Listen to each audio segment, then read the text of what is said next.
Hola, bienvenidos. Espero que se encuentren muy bien. Como sabemos, estamos en unidades donde estamos hablando acerca de la lírica y en este caso vamos a hablar de unos elementos que se encuentran presentes en la poesía, como son los elementos fonéticos que tienen que ver con la pronunciación y el conteo de sílabas. Y dentro de estos elementos fonéticos tenemos el acento, la rima y la pausa. Sabemos que la pausa dentro de la poesía es muy importante porque nos ayuda a marcar algunos momentos específicos de la declamación. La rima la recordamos como la igualdad que se tiene en los sonidos, en los sonidos finales de dos o más versos. Y el acento es la mayor entonación que nosotros hacemos al pronunciar una palabra y que nos ayuda a generar dentro de un poema algo que conocemos como ritmo. Pero en este caso vamos a hablar tanto de la rima, del acento y de la pausa que se usaba en lo que se consideran como las formas clásicas de la poesía la poesía clásica que estaba sometida a un conteo riguroso de sílabas que se conocen como sílabas métricas. Las sílabas métricas son diferentes a las sílabas gramaticales porque en las sílabas gramaticales yo divido cada fracción de una palabra de acuerdo a si éstas contienen, por ejemplo, una vocal y eso me divide una palabra. En este caso, las sílabas métricas no solo tienen estas características, sino que va a tener el uso de lo que conocemos como los metaplasmos y algunas reglas de acentuación final. Y vamos a iniciar recordando que la versificación se originó básicamente junto con la música que se utilizaba antes para representar algunas situaciones y que cada línea que constituye un poema es lo que nosotros conocemos como verso.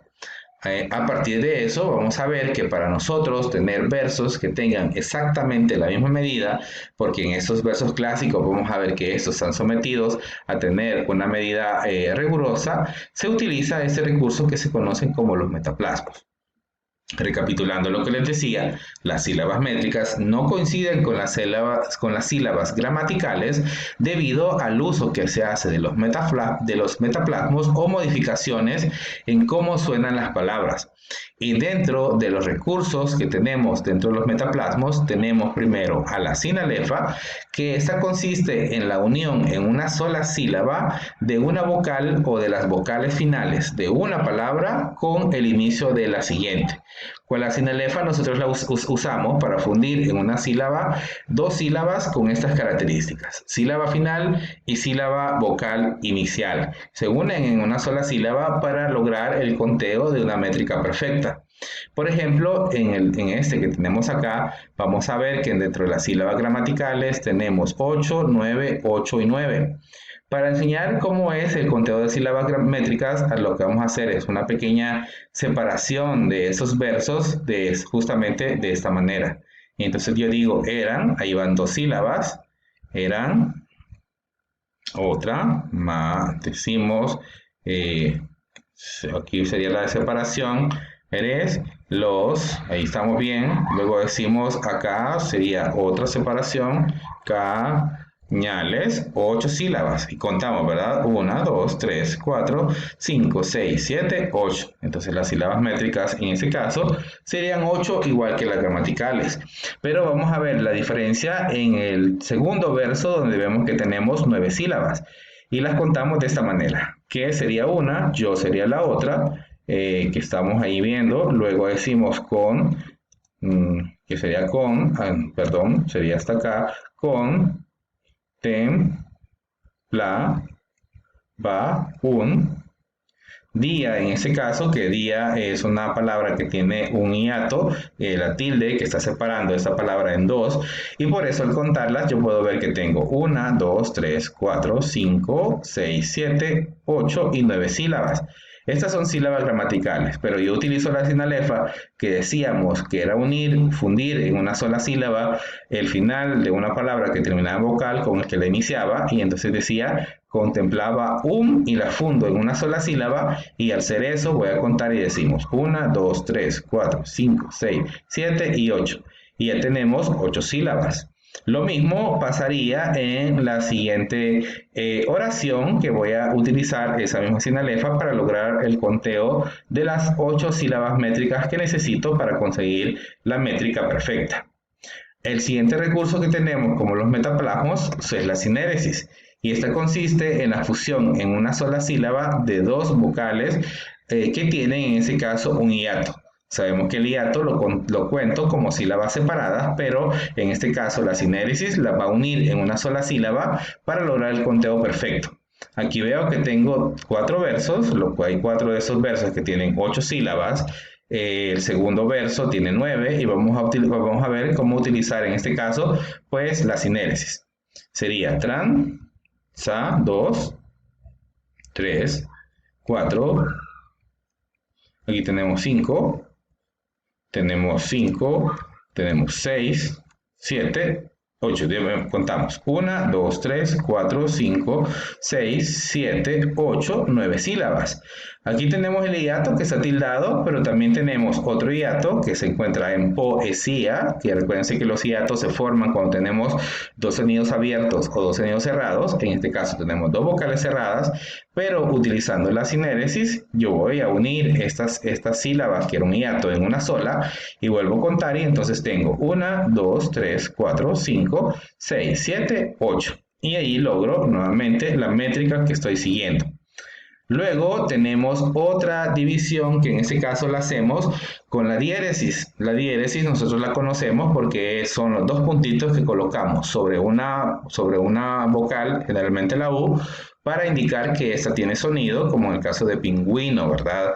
Y dentro de la poesía, la diéresis es la división que se hace en sílabas distintas de dos vocales que normalmente formarían una sola, o sea, de un diptongo. En el ejemplo que tenemos acá dice, con la sed insaciable. Con sería una sílaba, sed sería otra, in 3, sa 4, sia a 5 y ble 6. Pero aquí, para separar estas sílabas en dos más y lograr la métrica de 7, lo que puedo hacer es que tomo esa i, coloco la diéresis, y al colocar la diéresis lo que estoy diciendo es que esa sílaba va a contar como una independiente y ya no voy a tener 6 sílabas gramaticales, sino que ahora voy a tener 7. Y ahí pues logro es justamente la métrica que quería tener de 7 sílabas si ese fuera mi objetivo. Y estos son los metaplasmos. Pero como les decía, también existen otras reglas que se pueden tener que tienen que ver con la palabra final de un verso. Y esto corresponde a las medidas. Vamos a ver que si un verso termina en una palabra aguda o en un monosílabo, vamos a sumar una sílaba más. Y por ejemplo, en esta que tenemos acá, en un conteo inicial, podríamos decir que tenemos 1, 2, 3, 4, 5, 6. Tenemos 6 sílabas métricas. Pero como sonreír termina en i, tenemos i tildado, entonces sería una palabra aguda, le vamos a sumar una sílaba y nos quedaría de 7 sílabas métricas. Si una palabra o la palabra final es grave, vamos a ver que el número de las palabras o de las sílabas no va a variar, va a seguir siempre siendo el mismo. Y tenemos el ejemplo de después. Tenemos primero des, pues, 2, de, a, sería junto, 3, ver 4, 5, 6, 7 sílabas métricas. 7 sílabas métricas. Como la última palabra nuevamente es grave, no tildada, se mantiene igual y entonces el número de sílabas seguiría siendo 7. Y por último, vamos a ver que si tenemos una palabra que es esdrújula, lo que vamos a hacer es que le vamos a restar una sílaba. Aquí faltó la tilde de lágrima porque recuérdense que todas las sílabas esdrújulas se tildan. Haciendo el conteo, vamos a ver que tenemos de a, una, ver, perdido, la, más, que serían 8.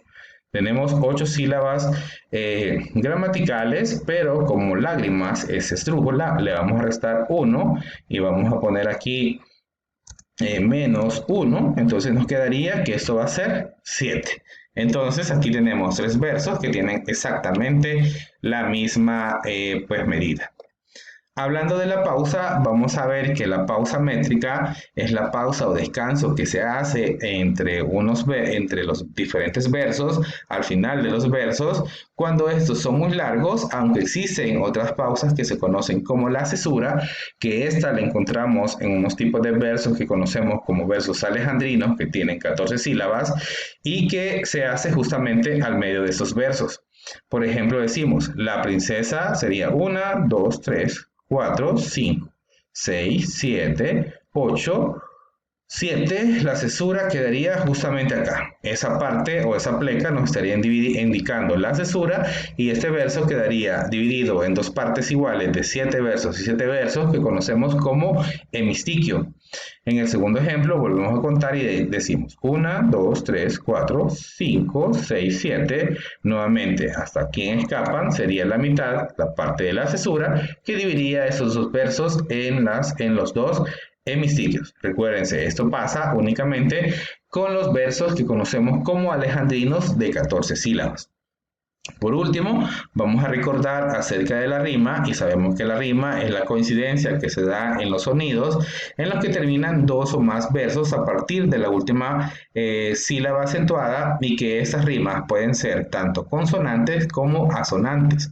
En el caso de la rima asonante, yo sé que esta se va a representar por la repetición tanto de sonidos vocálicos como consonánticos. Y por ejemplo, harta rima con aparta, con carta. Entonces ahí vemos que tenemos los mismos sonidos finales. Y lleva rima con aprueba y con mueva. Y vamos rima con manos. Entonces ahí vemos una rima consonante. En el caso de la asonante, esta solo va a coincidir en los sonidos de las vocales.